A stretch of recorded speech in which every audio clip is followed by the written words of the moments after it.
সকালের জলখাবার অথবা বাচ্চা বা বড়দের স্কুল বা অফিসের টিফিনের জন্য আটা দিয়ে তৈরি হেলদি ও টেস্টি এই টিফিন দুটো বানিয়ে নিতে পারো মাত্র 10 মিনিটে। নমস্কার বন্ধুরা, বেঙ্গলি ওভেনে তোমাদের সবাইকে স্বাগত জানাই। প্রথম টিফিন বা ব্রেকফাস্টগুলো তৈরি করার জন্য একটা ডেচকির মধ্যে নিয়েছি একটা বাটির মাপ করে 2 বাটি আটা, সাথে দিয়ে দিয়েছি স্বাদ মতো লবণ আর 1 চামচ রান্নার তেল। এখন লবণ আর তেল আটার সাথে খুব ভালোভাবে মিশিয়ে নিয়েছি। এইবারে অল্প অল্প করে জল অ্যাড করে একটা ডো মেখে নিতে হবে। রুটি তৈরি করার জন্য যেভাবে ডো তৈরি করি ঠিক সেইভাবেই নরম করে ডোটা মাখতে হবে। এই যে ডোটা মাখা হয়ে গেছে আর এই রকম নরম করেই মাখতে হবে। এখন এই ডোটাকে ঢাকা দিয়ে রেখে দিলাম 5 মিনিটের জন্য। এই সময়ের মধ্যে ভিতরে দেওয়ার জন্য পুরটা তৈরি করে নেব। পুরটা তৈরি করার জন্য ওভেনে একটা কড়া বসিয়ে এর মধ্যে 1 টেবিল চামচ তেল গরম করে দিয়ে দিয়েছি হাফ চা চামচ গোটা জিরে। জিরেটাকে তেলের মধ্যে খুব ভালোভাবে ভেজে নিয়ে এখন এর মধ্যে দিয়ে দিচ্ছি কুচানো পেঁয়াজ। এখানে আমি দুটো মাঝারি সাইজের পেঁয়াজকে এইভাবে ছোটো ছোটো টুকরো করে কেটে নিয়েছিলাম আর সাথে দিলাম কুচানো কাঁচা লঙ্কা। ঝালটা নিজেদের স্বাদ বুঝে দেবে। এইবারে পেঁয়াজ আর লঙ্কাটা হালকা করে ভেজে নিতে হবে, বেশি ভাজার দরকার নেই। যখন পেঁয়াজগুলো হালকা ট্রান্সপারেন্ট হয়েছে তখন এর মধ্যে দিয়ে দিলাম কিছুটা কুচানো ক্যাপসিকাম আর সাথে দিলাম কিছুটা লবণ। এই সময় লবণটা দিলে পেঁয়াজ আর ক্যাপসিকাম খুব তাড়াতাড়ি সফট হয়ে গিয়ে তাড়াতাড়ি ভাজা হয়ে যাবে। এখন এর মধ্যে দিয়ে দিলাম 1 চা চামচ সবজি মশলা। এই সবজি মশলাটাকে খুব ভালোভাবে পেঁয়াজ আর ক্যাপসিকামের সাথে মিশিয়ে নিতে হবে। ফ্লেমটাকে এখন লো টু মিডিয়ামে রেখেছি। পেঁয়াজ আর ক্যাপসিকামগুলো কড়ার এক সাইডে সরিয়ে রেখে সামনের দিকটা একটু ফাঁকা করে নিয়ে এর মধ্যে হাফ চা চামচ তেল দিয়ে তেলটার মধ্যে দিয়ে দিলাম একটা কাঁচা ডিম। ডিমটাকে সরাসরি কড়ার মধ্যে ভেঙে না দিয়ে একটা বাটির মধ্যে ভেঙে তারপর দেবে। ডিমটা যদি খারাপ হয় তাহলে সরাসরি কড়ার মধ্যে ভেঙে দিলে পুরো পুরটাই নষ্ট হয়ে যাবে। এই ডিমের মধ্যে দিয়ে দিলাম অল্প একটু লবণ আর অল্প একটু গোলমরিচের গুঁড়ো। এই লবণ আর গোলমরিচের সাথে ডিমটাকে এইভাবে ভাজা ভাজা করে নিতে হবে আর ছোটো ছোটো টুকরো করে ভেঙে নিতে হবে। এই যে ডিমটা ভাজা হয়ে গেছে, এখন পেঁয়াজ আর ক্যাপসিকামের সাথে ডিমটাকে খুব ভালোভাবে মিশিয়ে নিতে হবে। পুরটা আমাদের রেডি হয়ে গেছে। নামাবার আগে এর মধ্যে দিয়ে দেব সস। আমি এখানে পিৎজা পাস্তা সস ব্যবহার করছি। এটা হাতের কাছে না থাকলে টমেটো সসও দেওয়া যাবে। সসের সাথে সমস্ত কিছু খুব ভালোভাবে মিশিয়ে নিয়েছি। এখন ফ্লেমটাকে অফ করে দিয়েছি। এখন পুরটা ঠান্ডা হবার জন্য অপেক্ষা করতে হবে। তোমরা চাইলে নামাবার আগে পুরটার মধ্যে একটু ধনেপাতা কুচিও দিতে পারো। এদিকে দেখো আমরা যে ডোটা মেখে রেখেছিলাম 5 মিনিট হয়ে গেছে। ডোটাকে আরও একটু মেখে নিলাম। এখন এই ডোটা থেকে লেচি কেটে নিতে হবে। যেমন সাইজের নাস্তাগুলো বানাতে চাও তেমন সাইজের লেচি কাটতে হবে। আমি এখানে মিডিয়াম সাইজের লেচি কেটেছি। একটা লেচি নিয়ে এইভাবে বাটির মতো তৈরি করে নিতে হবে। এটাকে মোটা করে বানালে খেতে কিন্তু ভালো লাগবে না, তাই পাতলা করে বানিয়ে নিয়েছি। আর তৈরি করা পুর থেকে 2 টেবিল চামচ পুর এর মধ্যে দিয়ে দিলাম। এইবারে মুখটাকে খুব ভালোভাবে সিল করে দিতে হবে যাতে ভিতরের পুরটা বাইরে বেরিয়ে না আসে। আর মুখটা সিল করার সময় বাড়তি অংশটা কেটে বাদ দিয়ে অন্য লেচির সাথে লাগিয়ে নিতে পারো, অথবা মুখটাকে ভালো করে প্রেস করে করে ওখানে যে বাড়তি আটাটা থাকবে সেটাকে চারিদিকে ছড়িয়ে দিতে হবে, নাহলে একই জায়গায় মোটা হয়ে থাকলে খেতে ভালো লাগবে না। নাস্তাগুলো বানানোর সময় হাতে যদি লেগে লেগে যায় তাহলে হাতের মধ্যে অল্প একটু আটা ছিটিয়ে তারপর নাস্তাগুলো বানিয়ে নেবে, তাহলে আর কোনো অসুবিধাই হবে না। অথবা এইভাবে অল্প একটু আটা ছিটিয়ে বেলন দিয়ে বেলও তৈরি করে নিতে পারো। বেলে নেবার পর বাড়তি আটাটা ঝরিয়ে নেবে, তারপর পুর ভরে এইভাবে মুখটাকে সিল করে দিতে হবে। সব রকমভাবেই বলে দিলাম, যার যেভাবে সুবিধা সেভাবেই বানিয়ে নিতে পারো। আমি এখানে বেশ কয়েকটা বানিয়ে নিয়েছি। এখন এই নাস্তাগুলোকে ভেজে নেব। তার জন্য ওভেনে একটা রুটি তৈরি করার চাটু বসিয়ে দিয়ে তার মধ্যে কিছুটা তেলকে গরম করে নিয়ে তারপর নাস্তাগুলো একটা একটা করে এইভাবে দিয়ে দিতে হবে। চাটুর মধ্যে যতগুলো ধরবে ততগুলোই দিয়ে দিতে হবে। আমি এখানে এই নাস্তাগুলো ভাজার জন্য 1 টেবিল চামচ তেল ব্যবহার করেছি। চাইলে এর থেকেও কম তেলে ভাজতে পারো, অথবা চাটুটা তেল ব্রাশ করেও ভাজতে পারো, বা যারা একদমই অয়েল ফ্রি নাস্তা খেতে চাও তারা রুটি সেকার মতো সেঁকে নিতে পারো। ফ্লেমটাকে মাঝারিতে রেখে উল্টে পাল্টে নিজের পছন্দের কালার করে ভেজে নিতে হবে। আর নিশ্চয়ই খেয়াল করেছো বন্ধুরা, আমি কিন্তু পরে সাইড করে আরও একটা নাস্তার মধ্যে দিয়ে দিয়েছি। বন্ধুরা দেখো কত লোভনীয় দেখতে হয়েছে, আর কত পাতলা দিয়েছিলাম, ভাজা হয়ে যাওয়ার পর ফুলে কতটা মোটা মোটা হয়ে গেছে।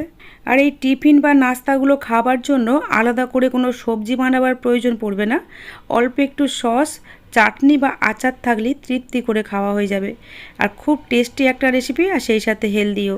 আমি এখানে টিফিন বা নাস্তা রেসিপিগুলো আটা দিয়ে তৈরি করেছি। চাইলে ময়দা দিয়েও তৈরি করতে পারো, অথবা হাফ আটা হাফ ময়দা দিয়েও তৈরি করতে পারো। কিন্তু ময়দা যেহেতু শরীরের জন্য অস্বাস্থ্যকর, তাই চেষ্টা করবে আটা দিয়ে তৈরি করার। ঝটপট তৈরিও হয়ে যাবে আর খেতেও কিন্তু অনেক বেশি টেস্টি হয়। টিফিন বক্স ফাঁকা করেই আসবে। এখন আমি দ্বিতীয় টিফিন বা জলখাবার রেসিপিগুলো তৈরি করব। তার জন্য এখানে নিয়ে নিচ্ছি গ্রেট করা সিদ্ধ আলু। এখানে দুটো মাঝারি সাইজের আলুকে খোসা ছাড়িয়ে গ্রেট করে নিয়েছিলাম। এই দ্বিতীয় রেসিপিটাও আটা দিয়েই তৈরি করব, তাই এর মধ্যে দিয়ে দিচ্ছি 1 বাটি আটা। তবে চাইলে এই রেসিপিটাও আটার পরিবর্তে ময়দা অথবা হাফ আটা হাফ ময়দা দিয়েও তৈরি করে নিতে পারো। এখন এর মধ্যে কিছু কুচানো সবজি অ্যাড করব। প্রথমেই দিয়ে দিচ্ছি অল্প একটু কুচানো পেঁয়াজ, তবে চাইলে এই পেঁয়াজটা বাদ দিয়েও তৈরি করতে পারবে। সাথে দিয়ে দিলাম কিছুটা গ্রেট করা গাজর, কিছুটা কুচানো ক্যাপসিকাম আর দিচ্ছি কিছুটা কুচানো ধনেপাতা। নিজেদের খুশি মতো যে কোনো সবজি অ্যাড করা যাবে, তবে যে সবজি দাও না কেন গ্রেটারে গ্রেট করে অথবা ছোট ছোট টুকরো করে বা চপারে চপ করে দিতে হবে। সাথে দিচ্ছি 2 টেবিল চামচ বেসন। এই বেসনটা দিলে রেসিপিগুলোর স্বাদ অনেকটা বেড়ে যাবে। এখন দিচ্ছি হিং। আমি এখানে চা চামচের 3 ভাগের 1 ভাগ হিং দিয়েছি। এখন দিয়ে দিলাম চা চামচের 3 ভাগের 1 ভাগ হলুদ গুঁড়ো আর চা চামচের 3 ভাগের 1 ভাগ লঙ্কার গুঁড়ো। এখন দিয়ে দেব সবজি মশলা। এখানে আমি 1 চা চামচ সবজি মশলা ব্যবহার করেছি। হাতের কাছে সবজি মশলা না থাকলে হাফ চা চামচ জিরে গুঁড়ো, হাফ চা চামচ ধনে গুঁড়ো আর অল্প একটু গরম মশলা গুঁড়ো দিলেই হবে, বা হাতের কাছে ম্যাগি মশলা থাকলে দিলেও হবে। এখানে আমি হাফ চা চামচ আদা আর কাঁচা লঙ্কা বাটা দিচ্ছি। দিয়ে দিলাম স্বাদ মতো লবণ। এখন সমস্ত উপকরণগুলোকে খুব ভালোভাবে মিশিয়ে নিতে হবে, যাতে আটার সাথে সিদ্ধ আলু, সবজি আর সমস্ত মশলা খুব ভালোভাবে মিশে যায়। বন্ধুরা দেখো, খুব ভালোভাবে আমি মিশিয়ে নিয়েছি। এখন এর মধ্যে অল্প অল্প করে জল অ্যাড করে একটা ব্যাটার বানিয়ে নেব। জলটা কিন্তু অল্প অল্প করে অ্যাড করতে হবে, না হলে ব্যাটারটা পাতলা হয়ে যাবে। আমাদের এখানে দরকার মিডিয়াম ঘনত্বের একটা ব্যাটার, আর এটা কিন্তু নর্মাল জল।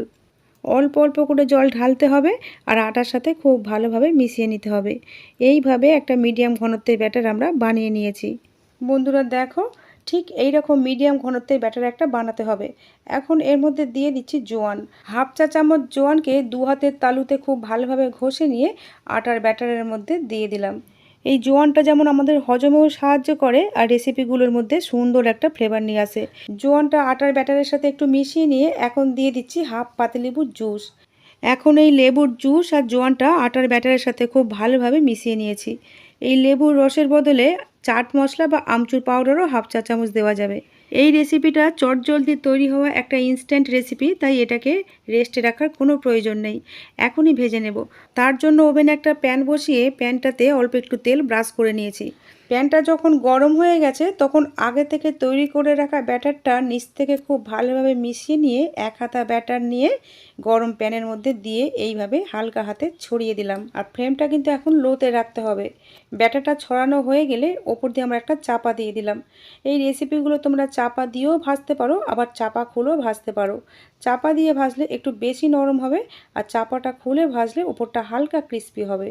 40 থেকে 50 সেকেন্ড পরে যখন পরোটার ওপরটা পুরোপুরি শুকিয়ে আসবে তখন চাপাটা খুলে এইভাবে ওপর দিয়ে একটু তেল ব্রাশ করে দিতে হবে। ঢাকা দিয়ে খুব বেশিক্ষণ রাখা যাবে না, তা না হলে ঢাকার মধ্যে যে জলীয় বাষ্প সৃষ্টি হবে সেই জলগুলো এই পরোটার মধ্যে পড়ে পরোটাগুলো তৈরি হতে সময় বেশি লেগে যাবে। তেলটা পরোটার ওপর দিয়ে খুব ভালোভাবে ব্রাশ করা হয়ে গেলে স্প্যাচুলার সাহায্যে সাইডগুলো আস্তে আস্তে ছাড়িয়ে নিয়ে এইভাবে উল্টে দিলাম। ফ্লেমটা কিন্তু এখনও লো ফ্লেমেই আছে। এখানে আমার প্যানটা ছোট, তাই লো ফ্লেমে থাকা সত্ত্বেও পুরো পরোটার চারপাশটায় খুব ভালোভাবে তাপ লেগেছে, তাই পুরোটাই খুব ভালোভাবে সেঁকা হয়ে গেছে। আর প্যানের সাইজটা যদি বড় হয় তাহলে প্যানের হ্যান্ডেল ধরে চারপাশটা ঘুরিয়ে ঘুরিয়ে পরোটার প্রতিটা অংশে তাপ দিয়ে তারপরে উল্টাবে, তা না হলে কিন্তু ছিঁড়ে যেতে পারে। কারণ এই পরোটাগুলো আটা দিয়ে তৈরি, সেই কারণে অনেক বেশি সফট হয়। প্রথম পরোটাটা হয়ে গেলে আমরা প্যান থেকে প্লেটের মধ্যে তুলে নিয়েছি, আর দ্বিতীয় পরোটাটাও একইভাবে দিয়ে দিলাম।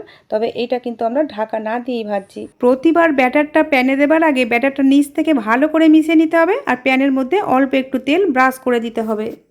বন্ধুরা, তোমাদের বুঝতে যাতে সুবিধা হয় তার জন্য প্যানটাকে কিভাবে ঘুরিয়ে ঘুরিয়ে পুরো পরোটাটা সেঁকে নেবে সেটা আমি দেখিয়ে দিলাম। আর হ্যান্ডেল যদি না থাকে তাহলে সাঁড়াশি করে ধরে ঘুরিয়ে ঘুরিয়ে সেঁকে নেবে।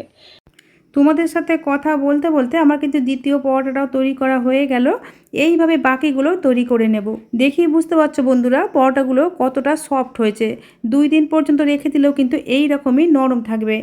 হেলদি ও টেস্টি এই আলু পরোটাগুলো খাবার জন্য আলাদা করে কোনো সবজি লাগে না। হাতের কাছে সস, মেয়োনিজ, আচার বা রায়তা থাকলে তৃপ্তি করে খাওয়া হয়ে যায়।